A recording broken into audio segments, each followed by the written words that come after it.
Hey, do you like manga? Do you sort of want to start collecting it but don't really know where to start? Feeling overwhelmed? Well, I got you. So why don't you stick around and let me guide you through your long journey to the perfect manga collection. Before we get started though, I'd like to welcome you to MangAnalysis, where I do little reviews of the manga I've been reading. If you like what you see and would like to see more, make sure to subscribe and leave a like. Maybe even leave a comment. Let's get a conversation going. Okay, so I just want to be transparent here and say that this video is very much inspired by Food for Dog's video about collecting video games.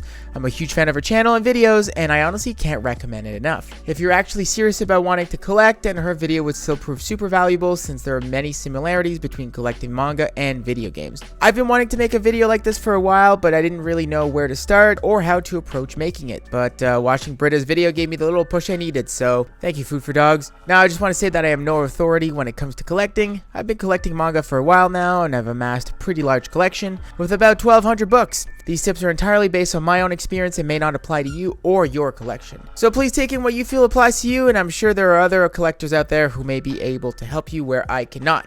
Also, I just want to let you know that this video is definitely going to look different because there's going to be my face. So let's try something new, baby. Let's get it. So there are more than one ways to define a collector and by extension, a collection. You could have a large amount of something and not really consider that a collection, or you could have 5 of a thing and be super happy calling that a collection, which is absolutely fine. Now, when it comes to manga specifically, I think it would be important to decide what you really want on your shelves. Do you want all the manga? That would be a lot, but you can do the thing. Do you want to stick it to shonen? Do you prefer shoujo? Are you interested in a specific artist and a specific type? Like, do you really just like horror? Do you really like comedy? You know, you could stick it to, I want all the manga that came out in this period of time. That's absolutely fine. But I think it's important to know what you want from your collection. This helps limit you in your spending. If you know what you want, it's easier to make sure that your money goes towards something that you really want and something you know you're going to enjoy, and that will help you build that perfect collection. The worst thing that can happen is you have things on your shelves that you don't really want on your shelves. So for example, when I started, I didn't really care what I got. I just liked reading, so I got novels, I got American comics, European comics, manga, and eventually I sort of started noticing that manga was the thing I really enjoyed most. That's what I wanted to collect. So I would just buy manga. Even then, I didn't really realize that I could break it down even further. So I would just buy any manga I would see. I would go into a bookstore and I would just buy. Sometimes I wouldn't even start with volume 1. It was kind of ridiculous. Nowadays, the thesis of my collection is pretty simple. If I read it and enjoy it, it will have a place on my shelves. Not super strict, but still just enough to sort of keep me grounded. I spent lots of money over the years on stuff I didn't really enjoy or want to keep, even stuff I didn't even think I'd ever read again. I just wanted manga. But now I'm not really afraid to stop a series, as unfortunate as that can be, or to sell books that I know I'm not going to read again. If I'm no longer interested in the series, it's not going to stay on my shelves, and that's pretty good. A fun part about collecting also is that you don't have to collect all of the things that sort of encompass it. For example, I have an anime collection that is completely separate from my manga collection, and I have an art book collection that is completely separate from my manga collection. I could have an otaku weeaboo-esque collection, but I decided to separate them because at that point it just kind of becomes a lot, and then you start buying figures and anime cards and stuff, and that's a little too much for me. If you have yourself a beautiful otaku room with all the figures and the anime and the manga, that's sick. And in a perfect world, I would be in that room as well. That sounded weird. Like, I would have a room like that, not with you in your room. This is why I write a script. Budgeting. Collecting is often seen as something that has to be super expensive or something that you need to spend a lot of money on. Well, it can be that, but it doesn't have to be expensive if you're willing to take a few extra steps and to be patient. Setting yourself up with something you're comfortable with is the best place to start. When you start collecting manga, you might get the feeling that you want to buy everything that's available, everything that you've missed out over the years, and you might just start spending a ton of money that you may not have or that you're not ready to spend at the moment. It's very easy to spend lots of money and to quickly get overwhelmed. Also, prioritizing what you buy and what your budget is going towards is also a good way to limit your spending, or at least to manage it. For me, each month I set myself a certain limit, and I will always start with what comes out that month. Those are the first books I get on my cart. Once all the monthly releases are in my cart, I look at how much I have left in my budget, and then I'll go from there. If I'm currently collecting a series that I know has a fair amount of available volumes, I might put a little bit of those in there. I call those stuffers, if you will. Those will be the second priority. And then the third priority are there series I'm ready to start that I haven't yet started. Those are usually the last thing that I kind of go over, because a new series means a new investment. Sometimes there's just a lot of monthly releases and I won't have the budget to fill my cart with stuffers or to start new series. There's also great other ways to minimize your spending, like not being afraid to buy your books used. I have a few series that are quite old that the only way I was able to get them was from used bookstores, and usually those are a lot cheaper, so don't be afraid to kind of look on the beaten path, if you will. Finally though, I'd like to tell you that it's okay to be flexible. If you can trust yourself, then yes, I've gotten off budget before with no regrets, because sometimes I was actually able to buy an entire series for a really good price. Yes, it meant that I was over my monthly budget, but in the long run, it was kind of a pretty cool investment. Just use your judgment. But all in all, I think budgeting is something that's made my collecting lifestyle a lot more manageable, and it's something I wish I would have started a long time ago. On to the third tip, which is space. How big can your collection really get? This is a really big one for me because this is kind of what I'm going through right now. I'm running out of space. Manga takes a lot of space, and naturally, the larger your collection is, the more space it's going to take. I'm at the point where I'm running out of room, and I honestly don't really know what I'm going to do. There's only so many IKEA Billy shelves that can fit in a room, so... So yeah, how big can your collection get? How much space do you have available for all these books that you want to collect? I never really thought about it, but I implore you, think about it. Does your space have wiggle room to keep adding more shelves and manga? Are you okay with clutter? Are you willing to move other aspects of your space or get rid of stuff to ensure ample room for your shelves? Are you comfortable double stacking books on top of one another to maximize space? Those are all questions you kind of need to ask yourself before you invest in large amounts of books. As for me, I'm really married to the aesthetic of a beautifully stocked shelf. I'm not willing to just have books hanging out randomly, nor am I willing to double stack them because I'm afraid that will damage them. I also don't really want to have rows in front of another row of books. I don't really like that. If I'm putting all this money into my hobby, I kind of want it to look the way I want it to look, which kind of a problem in itself, but that's just how she goes. And you know what? You might be the same, or you might not, and you might be completely okay with manga being scattered across your house or your apartment, as long as it fits somewhere. And that is super okay. And honestly, I kind of envy you because I need these here in a specific way. So just make sure that you know what space you can work with before you start investing. Like I said, that's something I'm struggling with right now, and I wish you none of that struggle.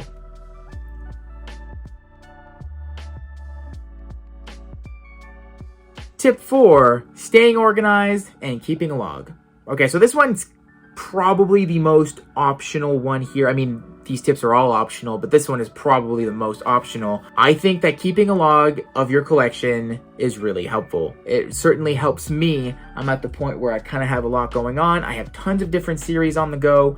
I kind of need to know what's going on. It's really helpful for me to keep a log of my collection. Not only does this prevent me from buying the same thing twice, because that's happened, but it also lets me see how close I am to finishing a series and how good of an idea it would be to start a new one. It also lets me see what my stuffers are and what volumes I'm missing, etc.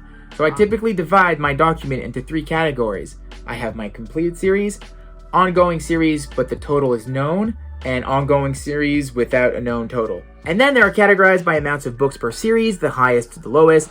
I guess alphabetical would also make sense, but that's just the way it is for me right now. That could be all, but then I coordinate that with my Indigo cart, the website I order most of my books from. And then from there, I'll start adding the dates into my log. So whenever I open my document, I know when the next book is coming out, so I can just Control F, October, know which book, add it to my Indigo cart, and it's super easy, and it really helps, and I really like it. It's also fun to just be able to see my entire collection from a different angle on a nice little document. It's also really easy for me to flex. I can go to someone and be like, hey, do you want to know how much manga I have? And then I show them my phone with the Google Sheets. It's never actually happened yet, but one day, surely I will be able to flex like that.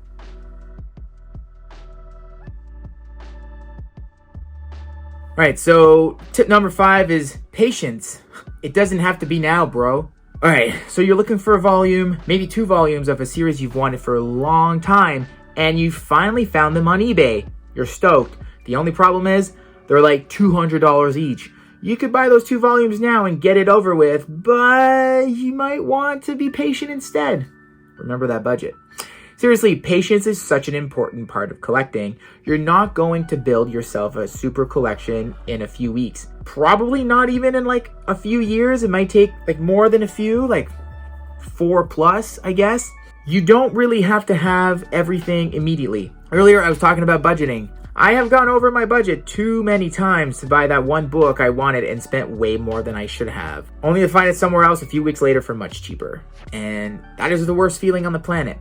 It's happened a lot of times too where I really wanted a series and they've been kind of hard to find because they're out of stock, and then as soon as the first volume comes out, I pounce on the entire series instead of just sticking to volume 1, only to be disappointed and to have to bring it back anyway.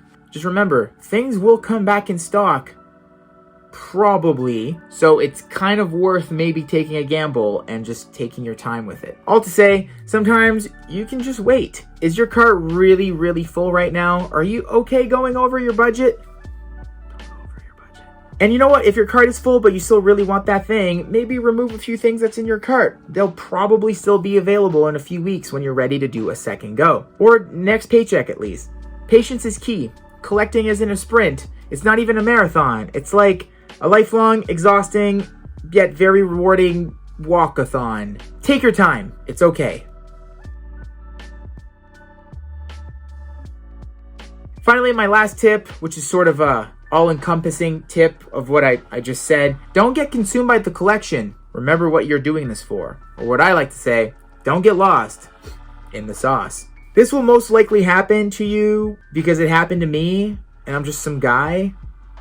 So if it happened to me, it's probably gonna happen to you. But man, I lost my way. You might get addicted to buying books and just adding them to your collection. Things that you don't need or things that you don't even really want. You're just buying it, and then you're adding it, and then it makes no sense. And then it sort of ruins the thesis of your collection. And that's not what you want. I absolutely experienced this, and it was really horrible. Actually, when I started my YouTube channel about a year ago and started making manga haul videos, I sort of got addicted to that whole how many books can I show in a video? And I spent a lot more money than I should have. I'm happy with what I bought, but it felt very rushed, and I was buying them for the wrong reasons. If I was making a lot of money with this channel, it would make sense. Like investing in what I love. And then what happened is I had so many books coming in, I wasn't even really able to read all of them.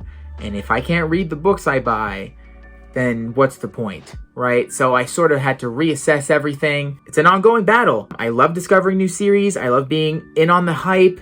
I love it, but it's not necessarily what's best for me. Maybe for you, but for me, I kind of had to know where to put my foot down. So yeah, looking back, when I lost my way, it also meant that I wasn't really taking my lack of space into consideration, which was really dumb. And it also meant I was going over my budget, like I said. Sometimes buying something that I didn't even know, or I knew I could have gotten cheaper if I would have just waited. But no, I wanted those big numbers for my video. So remember why you're collecting. Remember that it doesn't have to be about numbers, or about competing with some random strangers on the internet who have maybe a bigger collection than you do, or about anything you don't want it to be about. You could honestly just buy one book a month, and if you're absolutely happy with that one book, then dog, that is sick. Just go at your own pace, and know that you don't have to get lost in the sauce that is manga collecting.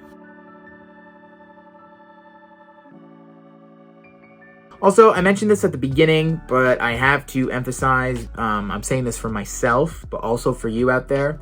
It's okay to drop a series, to stop collecting a series. It's okay to fall out of love with a series that you used to love and decide that, you know what, it might not be for you anymore, and then get rid of it. Or at least stop buying new books for a while and see, if you're missing it or whatever. I was so hyped on numbers that I forgot that. There are a few series that I'm reading at the moment that just aren't making me happy anymore. And I've decided that it's okay to let go.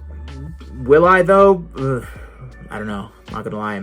To Your Eternity, I don't like it, but I kind of want to see it to the end. Preach what you say. No, say what you preach. Do what you preach. Do the preaching, man. But seriously though, I did sell the entirety of Naruto a few months ago, and it felt amazing. It felt like I had cleansed myself of so many of my sins, and 10 out of 10 would recommend. If you got Naruto on your shelves, just sell it. Just sell the whole thing. You'll be so happy.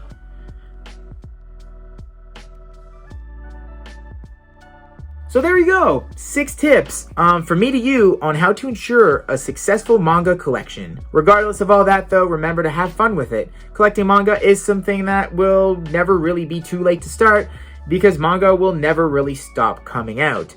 Well, maybe physical books will stop eventually, but I'm sure you've got plenty of time until then. There's tons of beautiful manga out there. This is your time to shine. I'm not trying to encourage you to spend money. Collecting can be stressful, but if you take your time, go at your own pace, and appreciate what you're adding to your shelves, it'll be a wonderful experience.